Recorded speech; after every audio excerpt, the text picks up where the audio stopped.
안녕하세요. 저는 국어를 맡고 있는 김진경 선생님입니다.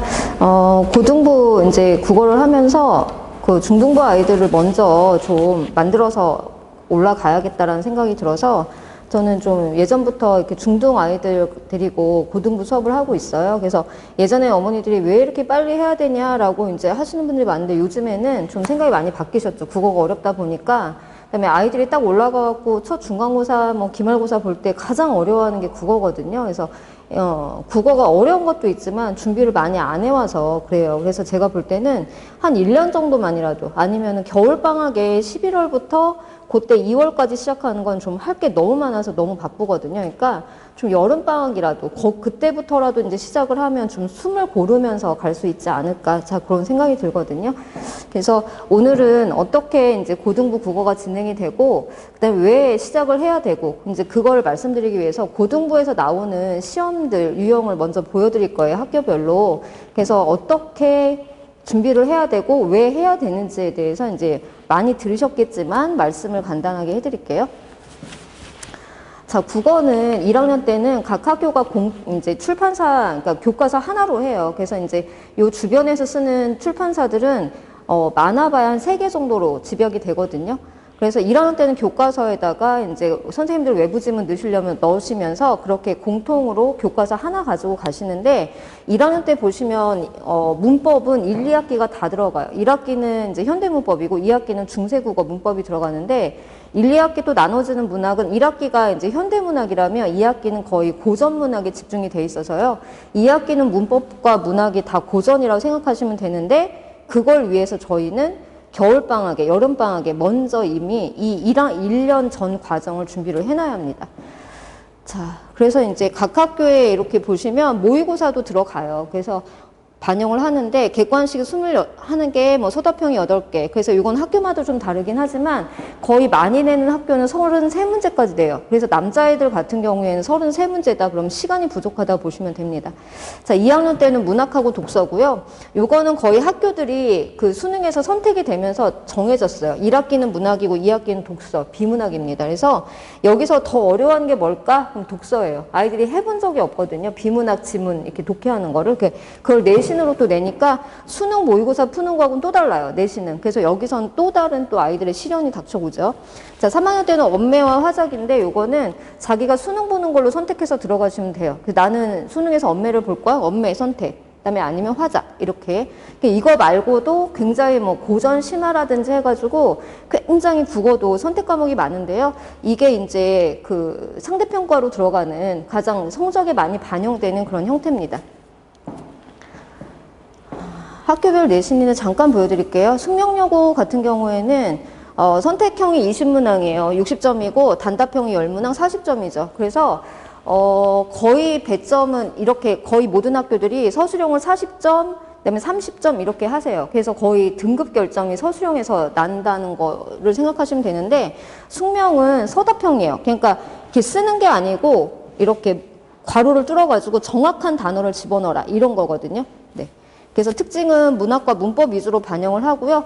고전 시가가 첫 시험부터 되게 비중 있게 들어오는 학교예요. 그래서 다른 학교는 고전 시가를 2학기로 뺀다라면 그것도 짧은 단형 시조예요. 근데 얘네는 거의 저희가 가사라고 하는 거 있잖아요. 고2 과정에 들어가는 고전 시가 이렇게 긴 게 1학기 중간고사부터 나오니 그거는 준비를 하고 오라는 얘기예요. 그런데 겨울방학에도 여름방학에도 고전 시가에 대해서 아무것도 안 했어요. 그냥 어머니들 생각하기에 야 국어가 중학교 때처럼 너 중학교 때 뭐 100점 맞고 90점 맞았는데 그때 가갖고 야 고등학교 내신은 뭐 굉장히 많이 하잖아요. 6번, 7번, 저는 8번까지 하는데요. 그렇게 하면 됐지, 내신 때 하면 됐지라고 하시는데 내신 때는 학교 진도 따라가면서 아이들 문제 풀리면서 교과서 이제 학습 그거 주력하는 그것도 바빠요. 그런데 이제 이렇게 들어온다고 하면 좀 배경 지식을 갖고 들어와야 돼요. 일단은 읽어서 독해는 할 줄 알아야 되고요. 아이들이 읽는 거부터 안 되면 손을 놔버리거든요. 그거만 나오는 게 아니고 만약에 여기가 상충곡이 들어온다. 그러면 그것과 연계된 또 다른 작품들이 선택지로 들어와요. 그러니까 1학기 중간고사 때부터 아이들이 이제 좌절감을 맛보게 되는 거죠. 그래서 요거예요. 숙명여고 이제 요 실질적으로 출제된 겁니다. 그래서 이게 지문이고요. 거의 읽을 수가 없죠. 이게 같이 연계로 나온, 그러니까 선생님들이 이제 외부 작품으로 내신 것들이에요. 그래서 단형 시조도 독해가 안 되면 절대 안 되죠. 그래서 아이들이 가장 어려워하는 것들이고, 여기에서 이제 문법에 대한 그 문제인데요. 이렇게 단답식으로 집어넣게 그렇게 돼 있어요. 그래서 어머니들이 보시기엔 야 단답식이면 이게 단모음 체계표인데 이런 거 다 아이들 중학교 때 배웠던 거거든요. 그런데 문제의 질은 달라요. 용어도 다르고 내용 방향이 다르거든요. 자, 진선요고예요. 진선요고랑 숙명이랑 거의 문제 패턴은 보시면 거의 비슷해요. 그런데 여기는 이제 그 객관식이 70점이고 서답형을 30으로 집어넣는데 얘네도 마찬가지로 괄호를 뚫으세요. 그 요즘의 대세는 서술형에 이렇게 문장으로 쓰는 것보다는 이렇게 괄호로 뚫고 어떤 학교가 더 그러냐면 여고일수록 그렇게 하시거든요. 이렇게 문장으로. 왜냐하면 여고 아이들은 일단 문장 실력이 돼요. 남자아이들보다. 그래서 자기가 몰라도 이렇게 웬만큼 문장으로 이렇게 해놓으면 선생님이 아 그래 그럼 부분 점수도 줄 수 있고 이런 상황인데 괄호로 뚫어놓는 건 정확한 단어가 아니면 절대 그건 그냥 굳거든요. 그러니까 훨씬 이걸 등급 결정하시기가 좋으시고 여고일수록 그런 형태를 선호를 하세요. 그래서 서답형으로 많이 바뀌고 있거든요. 진선도 마찬가지예요. 그래서 문학하고 이 학교도 문법 위주인데 얘네는 지금 진선 같은 경우에는 숙명처럼 1학기 때부터 이제 고전이 들어오는 게 아니고 좀 문법 범위를 넓게 잡으세요. 그러니까 교과서 외의 범위들을 더 많이 잡으시는 거죠. 그래서 의문에서 맞춤법까지인데, 네, 형태를 보시면요. 거의 앞에 숙명하고 거의 비슷하죠. 그러니까 문제 패턴은 비슷한데 숙명이 좀 더 꼼꼼해요. 그러니까 내는 게 이렇게 좀 깊이가 있게 내는 거죠. 네. 이게 다 제출됐던 문제들입니다. 그래서 이렇게 뚫어놓은 거 보이시죠? 괄호를 뚫어놓고 여기에 정확한 단어를 쓰는 거예요. 이게 이제 문학이거든요. 문학시험 예전에 이렇게 내면 아, 질 떨어진다 이랬는데 요즘에 이게 대세예요. 자, 휘문고입니다. 그래서 얘네 21문항 60점이고 8문항 40점 해가지고 거의 패턴은 변하지 않아요. 휘문고는 거의 비슷하게 가는데 얘네 관건은 뭐냐면요. 이거예요. 여기. 이 서술형 40점 남고로 가시면요. 어떤 상황이 벌어지냐면 남고나 이제 공학 같은 경우에는 이렇게 길게 쓰는 서술형이에요. 이렇게 단답식으로 안 하고요. 그래서 여기에서 판가름이 나요. 남자애들은 이렇게 쓰는 문장력이 이제 그 자체를 좀 어려워하기 때문에 여기에서 판가름이 나고 여기에다가 굉장히 이렇게 어렵게 내시죠. 그래서 서술형 조건이 굉장히 까다롭고요. 다른 학교 같은 경우는 그냥 써라 하는데 얘네는 기본적으로 서술형의 조건이 4가지가 달리는데 남자애들은 어떻게 봅니까? 여기 2개 읽다가 말아요. 왜냐면 하도 연습을 했던 거거든요. 아 이거 우리 맨날 연습했던 거잖아. 외우고 들어갔어. 당연히 서술형을 외우고 들어가게 하잖아요. 여기 2개 읽다가 나 알아. 그리고 지식대로 써요. 그런데 이 조건을 빼먹은 거죠. 그러면 그냥 반점이야. 감점 해가지고 뭐 5점짜리다 그러면 2점 정도 받고 그럼 거기서 전교 등승이 뚝뚝 떨어진다 보시면 돼요. 자, 그 다음에 자, 요게 의 그 서술형인데요. 여기 보시면 국어인데 뭐 X, Y 어쩌고 전 수학 문제인 줄 알았어요. 이런 식으로 내세요. 네.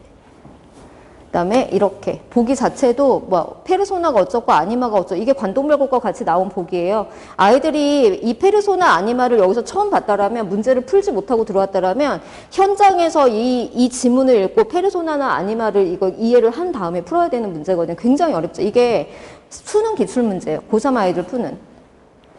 네, 이런 식으로 비교하는 것들 많이 들어오고요. 휘문고는 굉장히 까다롭죠. 그래서 예전보다는 좀 이렇게 쉬워졌는데 이게 아까 말씀드린 2학년 때 아이들이 치르게 된 독서 지문이고요. 이 독서 지문에 들어오는 이 모든 것들이 다 수능 기출이에요. 그래서 좀 많이 어려워지죠.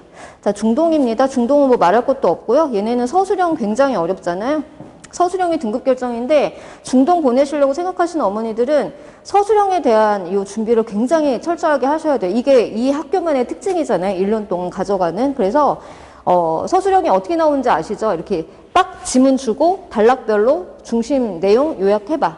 그 다음에 그걸 가지고 그 50자로 요약해봐. 아니면 중심 내용이 뭐야. 이런 식이거든요. 그래서 아이들이, 중동 아이들은 시험 끝나면 다 풀었니? 라고 이제 이렇게 물어봐요. 몇 개 틀렸어가 아니고 다 풀었어? 그럼 다 풀었으면 등급이 나온다는 건데 거의 서술형을 한 반 정도 손을 못 대고 그냥 내는 경우가 수두룩하거든요.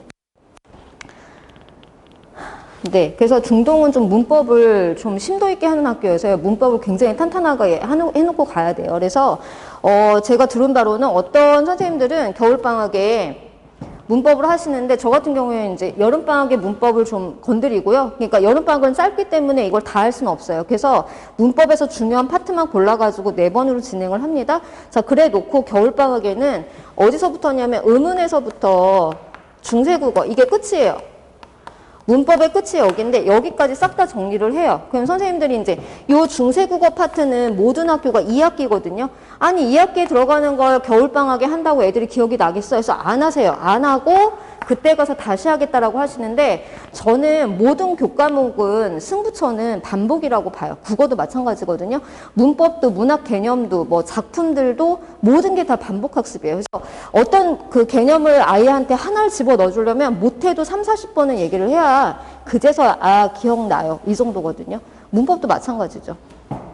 그래서 저는 중세국어까지 다 정리를 할 거고요. 중동 같은 경우에는 이 전범위가 교과서는 필요가 없어요. 얘네는 그냥 문법 전범위를 다 본다고 생각을 하시면 돼요. 1년 동안 그걸 과정을 끊어서. 그러니까 문법에 대한 준비 철저하게, 그 다음에 단락별로 요약하는 거 그런 거 준비 철저하게 하시고 가는 게 관건입니다.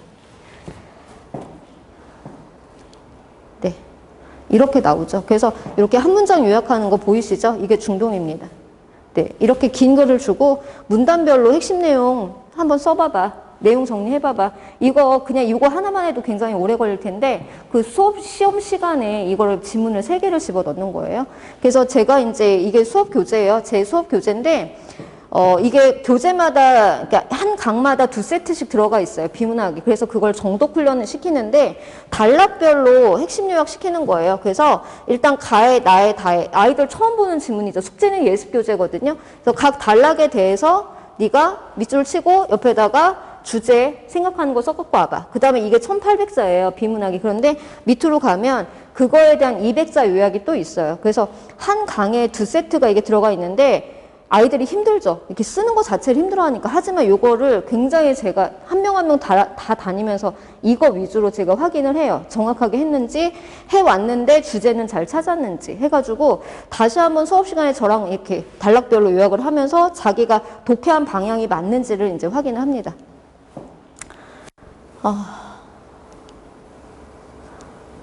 네. 그러고요. 자, 그래서 지금 제 생각은 고등 국어는 고등 강사한테 배우는 게 맞아요. 그래서 중등 학원에서 이제 중등 그 교과 그 가르치는 분이 고등학교 것까지 이제 해 주신다고 해서 이렇게 올려보내는 경우가 있는데요.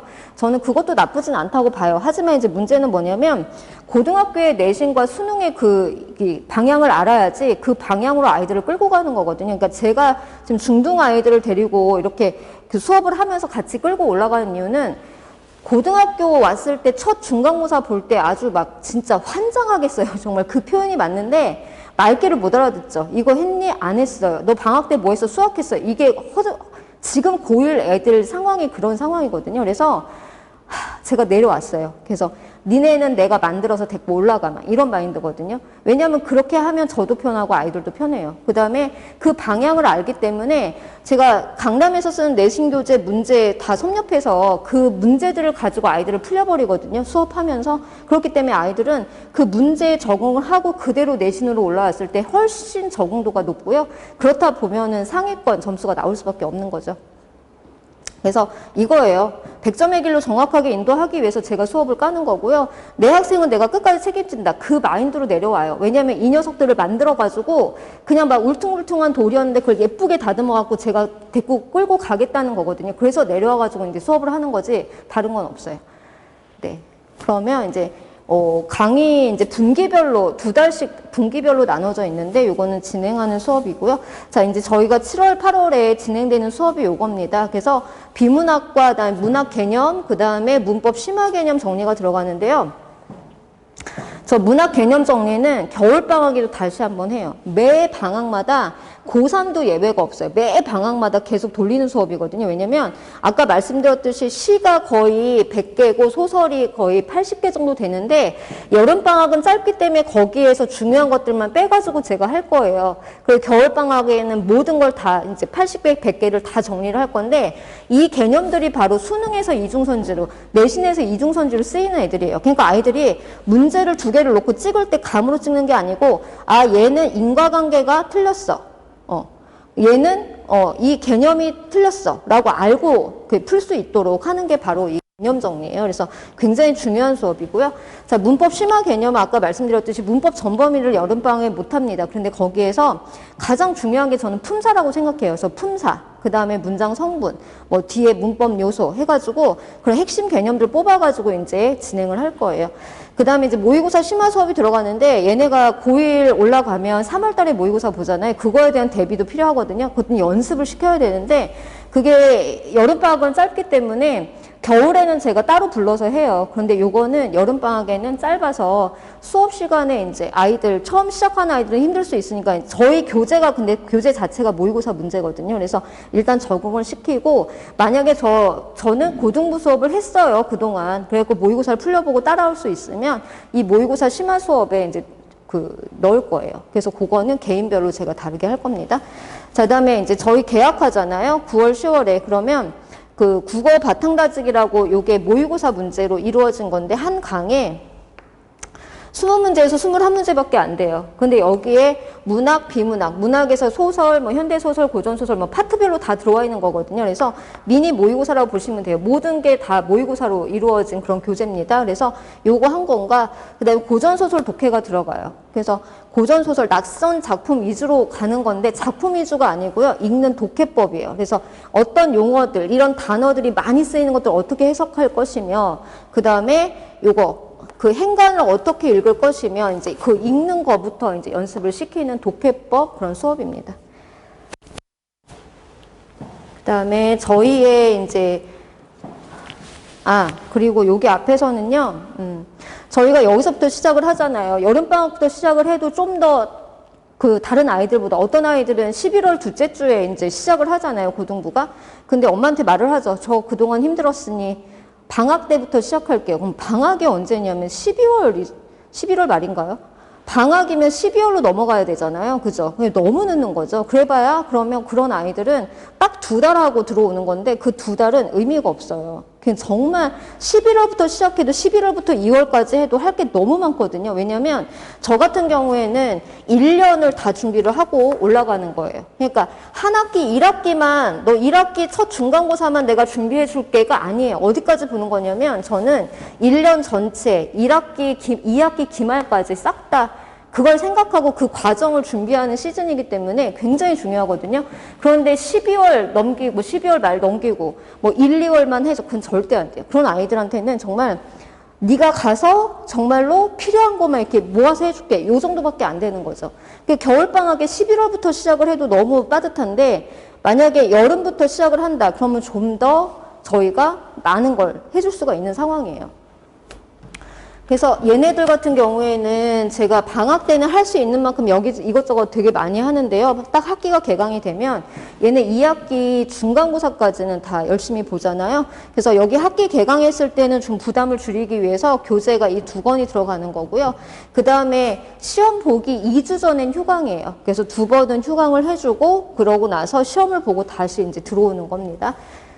자, 그 다음에 이제 여기서부터가 본격적인 거죠. 11, 12월. 그래서 고등 문법 끝내기 해갖고 아까 말씀드렸듯이 의문부터 중세국어까지 싹 다 끝낼 거예요. 그래서 저기에서 하는 개념들이 곧바로 중간고사에 이렇게 딱 연결이 되거든요. 그래서 지금 현재 고1 아이들 같은 경우도 저한테 겨울방학에 들었던 아이들이 그걸 가지고 계속 연결해서 맞아요. 그때 이거 배웠어요. 하면서 이렇게 오거든요. 그러니까 이때 문법을 어떻게 하냐면 문법에서 풀 수 있는 문제들이 내신에서 고1 때 내신에서 푸는 문법 문제들이 싹 다 풀고 올라가는 거예요. 그러니까 한 5종 교과서에 있는 문제들 수능 기출까지 풀고 가는 거죠. 그 다음에 고전시가 이제 100편 정리하는데요. 저 100개는 중요한 게 아니에요. 뭐가 중요하냐면 개념 정리, 개념. 이거 외워. 용어를, 어휘를 외우는 거거든요. 그래서 무지하게 제가 테스트를 돌려요. 그러니까 아이들은 테스트를 열심히 해줘야 그나마 기억에 남기 때문에 테스트 열심히 해가지고 이제 돌립니다. 그래서 얘네들이 1번, 2번에 집어 넣은 애들이 처음 시작하는 이유가 그만큼 중요하기 때문이거든요. 그래서 얘네가 중간쯤에 끝나잖아요. 그러면 11월 둘째 주에 시작을 했으니까 근데 얘네는 어디까지 같이 가는 거냐면 2월 말까지 제가 계속 테스트 보고 문법 과제 내주고 하면서 앞에서 한 거 잊어먹지 않게 2월까지 가요. 제가 그래서 앞에 문법하고 고전시가 까는 이유가 반복해가지고 머리에 심어서 가려고 저기 위에다가 깔아놓는 거예요. 그래서 2월 말까지 갈 거고요. 그 다음에 아까 말씀드렸던 모의고사가 그 겨울방학부터 시작이 될 건데 요거는 따로 불러요. 그래서 정규 수업 시간에는 말고 모의고사 심화 수업을 따로 불러서 80분을 정확하게 잰 다음에 거기에 대해서 이제 개별로 클리닉 들어가고요. 그 다음에 개별 과제가 나갑니다. 그래서 개별 과제는 학생들이 각각 약점용 있잖아요. 개별적인 약점용에 맞추어진 개별 과제예요. 그러면 다음 시간에 왔을 때 개별 과제에 대한 확인도 들어가고 모의고사 푼 거에 대해서 이제 하는 거죠. 여기에서 쓰는 모의고사는 처음에는 들어온 아이들을 학년이 같으면 똑같은 모의고사를 볼 거예요. 해놓고 실력을 알아야 되니까 그 다음부터는 다른 모의고사가 나가요. 그래서 1학년이지만 중3이지만 고1 후반 걸 푸는 아이들이 있고 저는 한 번도 안 풀었어요. 그러면 고1 초반 거. 어떤 아이는 고2 것도 풀어요. 네. 그래서 잘하는 아이들은 고2 후반 것까지도. 그래서 쓰는 거는 교육청 모의고사 가져와서 쓰고요. 그다음에 교육청 모의고사는 많이 노출이 돼 있기 때문에 사설 모의고사에서 질이 괜찮다라고 판명된 것들을 가지고 이제 연습을 시킬 겁니다. 자, 그 다음에 1, 2월은 현대시, 그 다음에 문학 개념어, 아까 말씀드렸잖아요. 문학 개념어 100개 들어가고, 저희 여름방학엔 잘라서 했잖아요. 그죠? 소설 들어가고요. 그 다음에 현대소설 독해법 들어가고, 그 다음에 모의고사 심화 수업 아까 말씀드렸듯이, 이게 모의고사 심화가 12월 이제 말에 그 겨울방학 하면 시작이 딱 되는 거거든요. 어디까지 하냐면 2월 말까지 해요. 그래서 일주일에 한 번씩 들어온다. 어떤 아이들은 일주일에 두세 번까지 들어오는 아이들이 있어요. 그럼 굉장히 모의고사를 많이 풀어볼 수가 있겠죠. 그래서 2월 말까지 이렇게 돌리면 일주일에 하나만 한다해도 꽤 많은 걸 풀고 연습을 하고 갈 수가 있는데 이 시간 내에서는 시간 내에 어떻게 80분 동안 그 안에 어떻게 풀 것이냐 마킹까지 똑같이 하는 거거든요. 현장과 똑같이. 그래서 시간을 배분하는 거, 너한테 맞추어진 문제 푸는 방법이 뭐야? 이런 거 위주로 갈 겁니다. 자, 분기별 테스트도 가요. 그래서 이해도 확인하는데 이게 나가는 그 개별적으로 나가는 성적표라고 보시면 돼요. 그래서 전체 평균, 최고점, 내 본인 점수 나가고요. 여기 이제 해야 될 게 뭐냐면 약점 유형이에요. 그래서 이 아이의 약점 유형이 수업을 진행해 보니까 이런 거다라고 해갖고 제가 하나하나 쭉 써가지고 이제 발송을 해드릴 겁니다.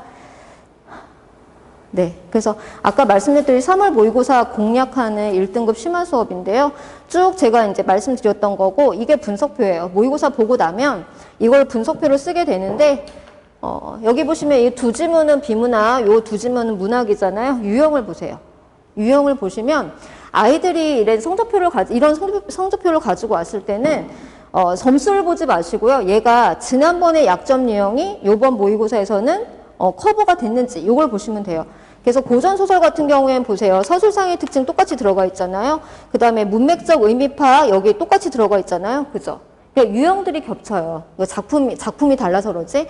여기서도 구체적 사례 적용 똑같이 들어가 있고 핵심 내용 파악, 세부적 정보 파악 다 유형이 같아요. 그래서 각각의 세트들이 여러 개의 45문제지만 유형을 묶으면 20개 안쪽. 굉장히 단순한 유형인데요.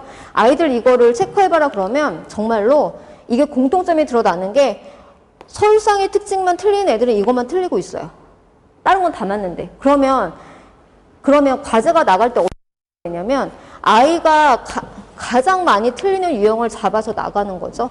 얘는 여기에서 요것만 뽑아서 주는 거예요. 서울상의 특징. 그러면 자, 선생님 몇 문제예요? 50문제. 저 50문제밖에 안 줘요. 왜냐하면 방학 때 숙제도 많고 다른 거 해야 되잖아요. 50문제. 그럼 애들이 웃으면서 가요. 왜냐하면 거의 제 수준의 숙제에선 있을 수가 없는 일이라 50문제.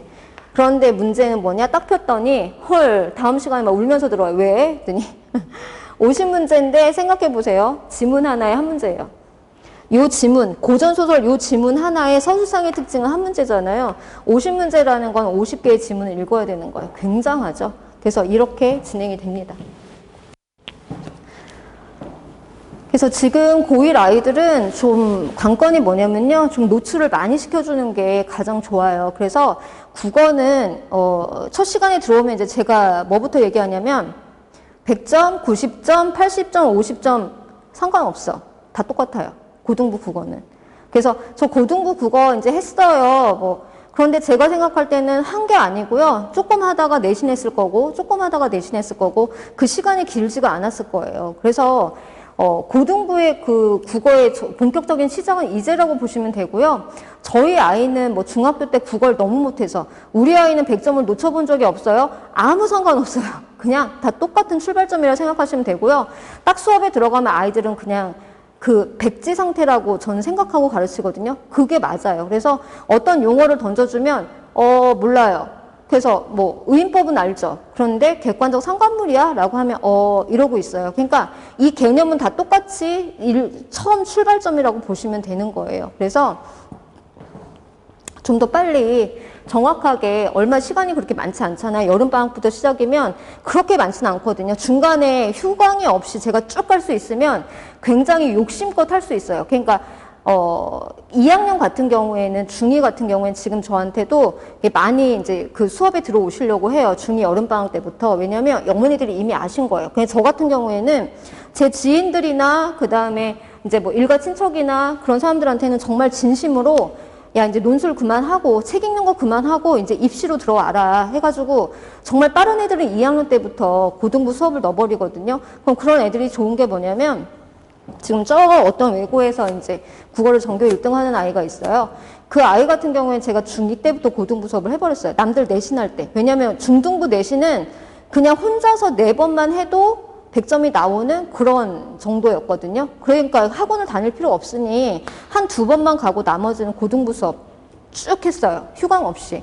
그러니까 걔 같은 경우엔 그러면 어떻게 되냐면 중3 겨울방학, 즉 예비고일 겨울방학에는 2학년 과정을 마무리하고 완벽하게 하고 모의고사까지도 해갖고 간 거예요. 그러니까 너무 쉽죠. 어떤 외부 작품이 들어와도 외고나 막 이런 학교에서는 굉장히 외부 작품 활용도가 높거든요. 지금 학교들이 거의 그래요. 외부 작품 가지고 선생님들이 이제 난이도를 나누시고 막 이러시는데요.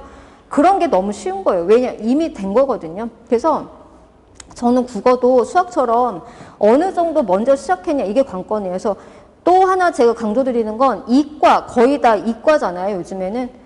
이과 같은 경우에는 당연히 국어를 먼저 만들어 놓고 가야 학년이 올라갈수록 이게 심리적으로 편해요. 그러니까 고3이 됐어요. 그 애들이 이제 수능 수업 시작하는 게 2학년 겨울방학부터잖아요. 근데 내신 하다가 이제 수능도 해야겠다 하면서 그때부터 시작을 하는데 이미 늦었다고 봐요, 저는.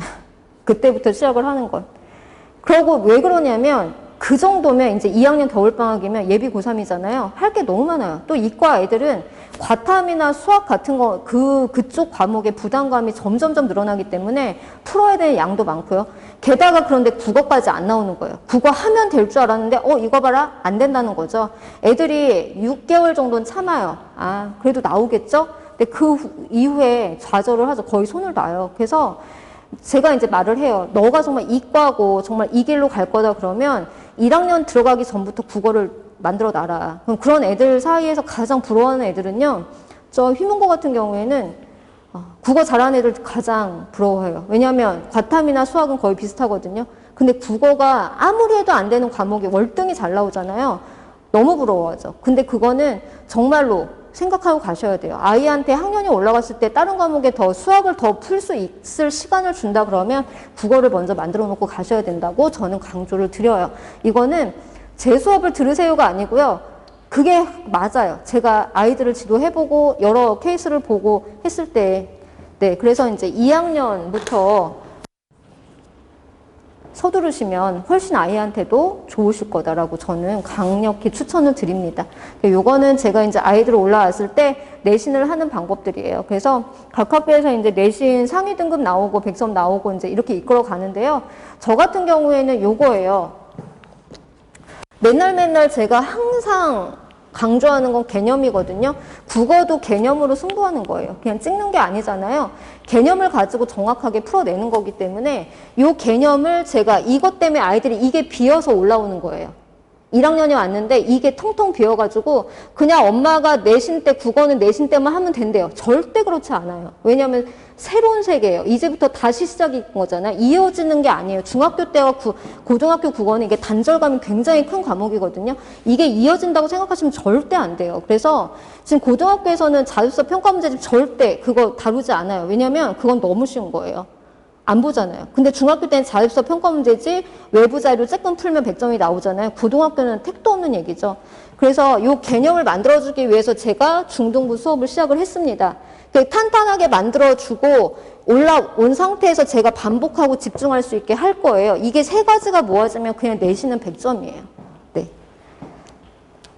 그래서 이게 이제 수업 때, 내신 때 제가 쓰게 되는 그런 교재들이고요. 그래서 지금 오는 아이들은 이렇게 예비 고1 이제 만들어지는 아이들은 제가 내신까지 쭉 끌고 가는 아이들이에요. 그래서 그 지금 수업했던 것들이 이제 내신까지 이어지는데 어떻게 수업하냐면 어떤 작품이 있어요. 뭐가 나오면 이거는 어느 출판사에 어느 학교에서 쓰는데 거기에 1학기 중간고사, 1학기 기말고사에 들어가. 그러면서 학교에서는 이런 식으로 돼 하면서 계속 그 문제 유형에 대해서 계속 보여주고 얘기를 해주면서 이게 연계된 거 이렇게 하거든요. 수능 수업 들어오면 아이들이 이미 먼 얘기잖아요. 그러니까 막 이러고 있어요. 뒤로. 그래서 제가 이런 걸 방지하기 위해서 어떻게 하냐면 자 봐. 이게 어느 학교에 어느 출판사 1학기 기말고사에 출제되는 작품이야. 그럼 애들이 눈이 번쩍 띄어요. 그런 효과거든요. 그러니까 알아야지 아는 선생님이 내려가서 아이들을 이끌고 올라오는 게 저는 맞다고 생각을 합니다. 그래서 요거예요. 개념 테스트 이제 OX를 해가지고 시험 기간에 아이들을 들들들 들볶는 방법들을 굉장히 방법들을 이렇게 고민을 많이 하는데 굉장히 괴로워하는 것들이거든요. OX로 이제 아이들 개념 확실하게 알고 있는지를 거의 80개, 100개까지 테스트를 들어오자마자 보는 것들이에요. 자, 문법도 하나하나 손으로 다 쓰게 만드는 것들이고요. 그 다음에 문학의 이제 핵심 내용도 다 정리를 해가지고 빈칸을 뚫어서 마지막에는 이거 빈칸 다 뚫어버려요. 시험 거의 파이널쯤 가면 그래서 이거 다 쓸 수 있어야 100점이거든요. 그렇게 만드는 거예요. 그래서 제가 문법을 시험 대비를 8회 8번을 진행하는데 그 안에 내신의 그 범위가 거의 4번을 반복을 하거든요. 네, 그래서 이제 그렇게 됩니다. 이것들은 제가 고등학교 올라갈 때 그다음에 이제 더 자세하게 말씀을 드릴 거고 관리 체계 같은 경우에는 거의 수업에 들어오면 단톡을 만들어서 단톡으로 이제 관리가 되는데요. 뭐 테스트라든지 숙제, 과제도 완성도를 당연히 가는 거예요. 그건 당연히 가는데 고민이 그거잖아요. 안 해왔어요? 그럼 어떻게 하시나요? 남아야죠. 남기는 거예요. 그 수밖에 없어요. 남고 그 다음에 스터디 카페 이제 제 공간 연구실로 데리고 가가지고 할 때까지 안 보내는 거예요. 그럼 아이들은 이제 자세가 잡히고 자세가 나오면 되는 거라서 그죠. 그래서 그 과제에 대한 확인 체크는 굉장히 제가 철저하게 하거든요. 그 숙제가 굉장히 중요하기 때문에 저 이렇게 할 겁니다. 자, 저희가 쓰는 교재들이에요. 그래서 지금 들어오시면 요 어휘력 따지기 있잖아요. 이 어휘력 따지기는 기본 교재로 가요. 그래서 요게 항상 테스트가 있는 교재입니다. 어휘 테스트, 들어오자마자 어휘 테스트 보고 요거 다 통과를 해야지만 갈 수 있는 거고요. 그 다음에 이 고등국어 바탕 다지기가 미니 모의고사라고 했던 건데 요거하고 이제 고전소설 이게 저희가 방학이 끝나면 들어가게 되는 교재잖아요. 그럼 이 두 교재에 대해서 그 내용 테스트가 들어가요. 그래서 그 전주에 배운 수업 시간에 배운 걸 가지고 이제 테스트를 봐요. 그러니까 들어오게 되면 이 어휘 테스트 하나, 그 다음에 교과 수업 시간에 했던 내용 테스트 하나가 들어가는데 요거는 그 교재에 나온 문제를 그대로 내는 게 아니고요. 제가 설명하면서 판서한 게 있어요. 판서, 개념들. 그것들의 그 위주로 이제 시험을 내요. 그래야지 아이가 수업에서 놓치지 않았냐, 알고 있냐, 이걸 확인할 수 있기 때문에 이거 둘 다 통과 못하면 다 제시입니다. 그래서 이제 이렇게 진행이 될 거예요. 네, 요거는 다 제 교재에 대한 안내고요. 현대시도 이렇게 개념 위주로 독해법 위주로 다 가는 거여서 아이들 문학 같은 경우에도 작품 수로 하지 않아요. 그래서 뭐 현대시 50개, 70개 그거 정리해봤자 소용이 없어요. 그래서 현대시 독해법이에요. 어떻게 독해를 하냐. 네, 고전소설도 독해법이에요. 아까 말씀드렸듯이 어떻게 읽어낼 것이냐. 모든 게 독해법으로, 비문학도 마찬가지고요. 독해법 위주로 간다고 이렇게 생각을 하시면 됩니다.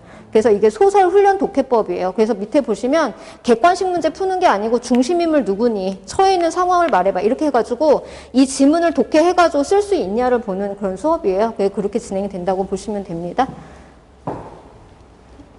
네.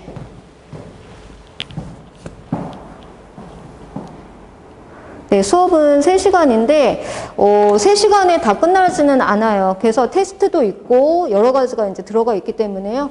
그래서 3시간 이상 수업이다라고 생각을 하시면 되고, 숙제에 대해서 어머니들이 많이 물어보세요. 숙제 양이 어느 정도냐. 근데 숙제 양도 아이들이 감당할 수 있는 만큼 줘요. 그래서 말씀드렸듯이 문제 위주가 아니에요. 독해법 위주기 때문에 문제수로 본다라면 교재 자체에 어떤 건 15문제, 그 다음에 아까 바탕다지기 같은 게 21문제, 20문제 이 정도밖에 안 돼요. 그런데 거기에 들이는 시간이 어느 정도냐, 이 차이인 거죠. 그래서 학기 중에는 부담스럽지 않게 갈 거고요. 방학 때는 좀 더 많이, 그러니까 고1에 올라가서 많이 할 수 있게 탄탄하게 데리고 갈 겁니다.